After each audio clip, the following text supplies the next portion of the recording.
नमस्कार दोस्तों, स्वागत करती हूँ आपका। किसी गांव में एक बूढ़ी अम्मा रहती थी। उस बूढ़ी अम्मा ने अपने जीवन में बहुत से अच्छे कर्म किए थे। एक दिन उनकी मृत्यु हो गई। मृत्यु के बाद बूढ़ी अम्मा को लेने स्वयं यमराज आए। उन्हें देखकर बूढ़ी अम्मा ने पूछा, आप मुझे स्वर्ग लेकर जाएंगे या नरक? यमराज ने उत्तर दिया, आपने अपने जीवन में बहुत से पुण्य किए हैं, इसलिए मैं आपको सीधा ईश्वर के धाम वैकुंठ लेकर जा रहा हूँ। बूढ़ी अम्मा बोली, धन्यवाद, लेकिन मैंने स्वर्ग और नरक के बारे में बहुत सुना है। मैं एक बार स्वर्ग और नरक दोनों जगह को देखना चाहती हूँ। यमराज बोले, आपके कर्म बहुत अच्छे हैं, मैं आपकी यह इच्छा पूरी करता हूँ।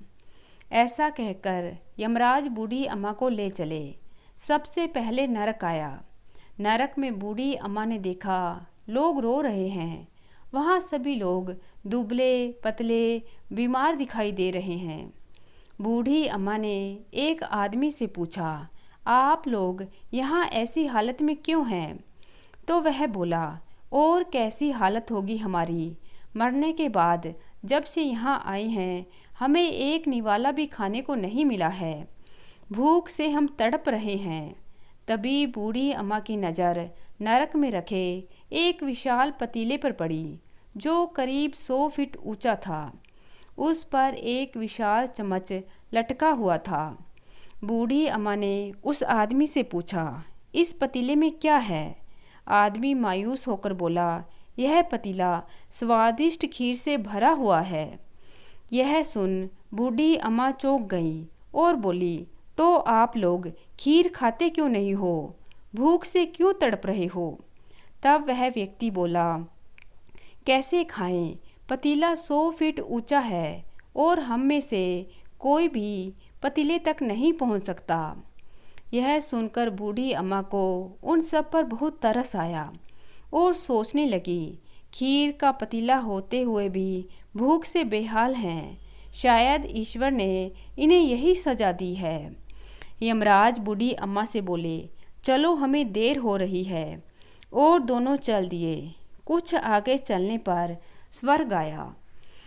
वहाँ पर बूढ़ी अम्मा को सबके हंसने और खिलखिलाने की आवाज़ें सुनाई दी।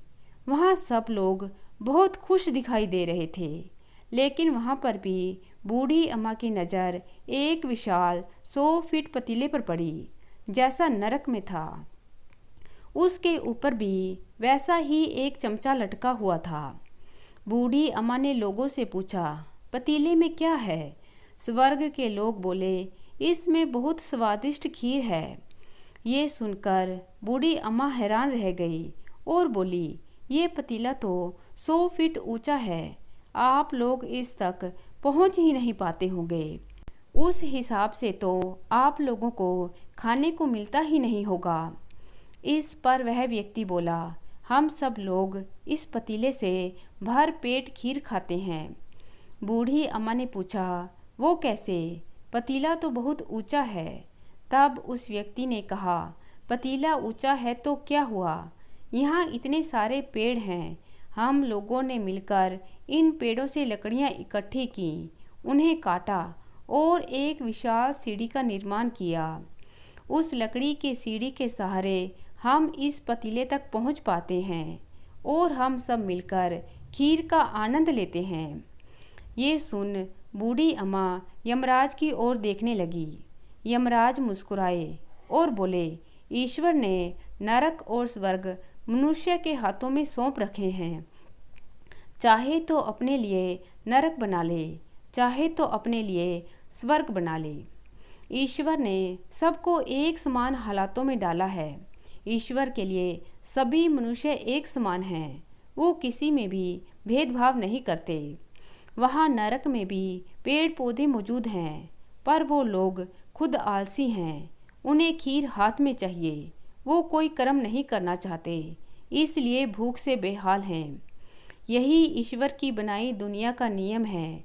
जो कर्म करेगा, मेहनत करेगा, उसी को मीठा फल खाने को मिलेगा। तो दोस्तों, कैसी लगी आज की कहानी? उम्मीद करती हूँ कि पसंद करेंगे। धन्यवाद।